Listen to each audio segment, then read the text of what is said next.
السلام علیکم ناظرین، آپ دیکھ رہے ہیں اسپیئر نیوز نیٹورک۔ 8 بجے کی ہیڈ لائنز میں خوش آمدید۔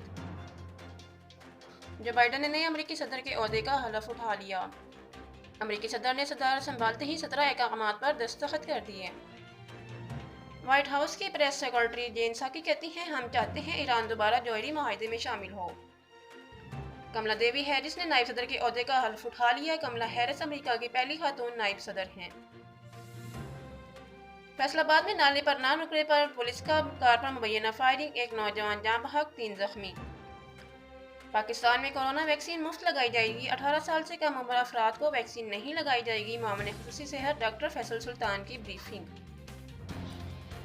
عمران خان نے پرویز مشرف پر ڈاکوؤں کو NRO دینے کا الزام لگا دیا۔ وزیر اعظم عمران خان نے فارم فنڈنگ کیس کو ٹی وی پر نشر کرنے کی تجویز دی۔ کہا، سامنے آنا چاہیے کہ PTI اور اپوزیشن کی فنڈنگ کہاں سے ہوئی۔ نون لیگ کی ترجمان مریم اورنگزیب نے کہا کہ وزیر اعظم کا فارم فنڈنگ کیس اوپن کرنے کا دعویٰ جھوٹ ہے۔ پیپلز پارٹی کے چودھری منظور نے کہا، فنڈنگ کیس کی لائیو کوریج کے لیے تیار ہیں۔ عمران اپنے چیلنج پر قائم رہیں، یو ٹرن نہ لیں۔ عوامی نیشنل پارٹی کا بھی وزیر اعظم کے چیلنج کا خیر مقدم۔ پاکستان کا بیلسٹک میزائل شاہین 3 کا کامیاب تجربے پر صدر، وزیر اعظم اور آرمی چیف کی مبارکباد۔ پشاور خیبر ٹیچنگ اسپتال کے پاس تعمیراتی کام مکمل نہ ہو سکا۔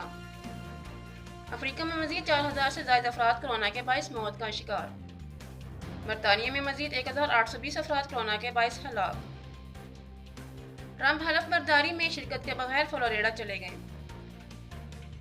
ایورل ہینز امریکہ کی ڈائریکٹر نیشنل انٹیلیجنس مقرر۔